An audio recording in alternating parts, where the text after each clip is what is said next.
কবি সুভাষ বা নিউ গড়িয়া থেকে হেমন্ত মুখোপাধ্যায় অর্থাৎ রুবি স্টেশন পর্যন্ত মেট্রো পরিষেবা বেশ কিছুদিন হল চালু হয়েছে। মেট্রোর অরেঞ্জ লাইনের এই পরিষেবা এতদিন বিকেলের পর আর পাওয়া যেত না। আগামী ৫ অগস্ট অর্থাৎ আগামী সোমবার থেকে সেই ক্ষেত্রে বড়সড় পরিবর্তন আনতে চলেছে মেট্রো কর্তৃপক্ষ।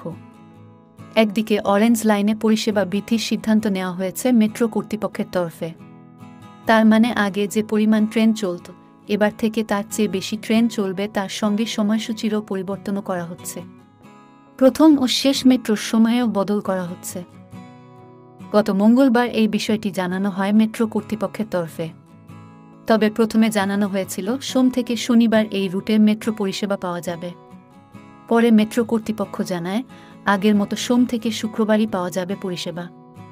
আপাতত শনি ও রবিবার পরিষেবা মিলবে না এই রুটে।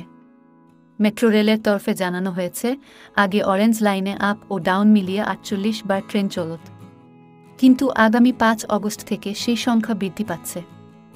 এবার থেকে ৭৪টি পরিষেবা পাওয়া যাবে। আপ ও ডাউন প্রতি ক্ষেত্রেই ৩৭টি করে পরিষেবা পাওয়া যাবে। ফলে দুটি ট্রেনের মধ্যে সময়ের ব্যবধানও অনেকটাই কমবে বলেও জানিয়েছে তারা। পাশাপাশি এই রুটে মেট্রো পরিষেবার সময়সূচিও পাল্টাচ্ছে। এতদিন পর্যন্ত কবি সুভাষ ও হেমন্ত মুখোপাধ্যায় দুদিক থেকেই প্রথম মেট্রো ছাড়ত সকাল ৯টায়। তবে ৫ অগস্ট থেকে এগিয়ে আনা হয়েছে সেই সময়। এবার থেকে প্রথম মেট্রো দুদিক থেকেই মিলবে সকাল ৮টায়। অন্যদিকে শেষ মেট্রো পাওয়া যাবে রাত ৮টায়।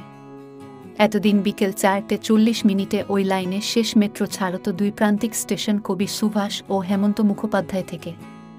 কলকাতা মেট্রো রেলের জনসংযোগ আধিকারিক কৌশিক মিত্র সংবাদ মাধ্যমকে বলেন, আমরা মেট্রো চালাই কলকাতাবাসীর সুবিধার কথা মাথায় রেখেই। অনেক দিন ধরেই অরেঞ্জ লাইনে পরিষেবা বৃদ্ধি করার জন্য অনুরোধ আসছিল। ওই লাইনে বেশ কয়েকটি হাসপাতাল, শিক্ষা প্রতিষ্ঠান রয়েছে। সেক্ষেত্রে অনেকেই প্রতিদিন যাতায়াত করেন। সেই সব কথা চিন্তা করেই পরিষেবা বৃদ্ধি করছি আমরা। এই ভিডিওটি যদি আপনাদের ভালো লেগে থাকে তাহলে সাবস্ক্রাইব করুন স্বাধীন সাংবাদিক ইউটিউব চ্যানেলটি। লেটেস্ট কন্টেন্টের আপডেট পেতে ক্লিক করুন বেল আইকনে। ধন্যবাদ।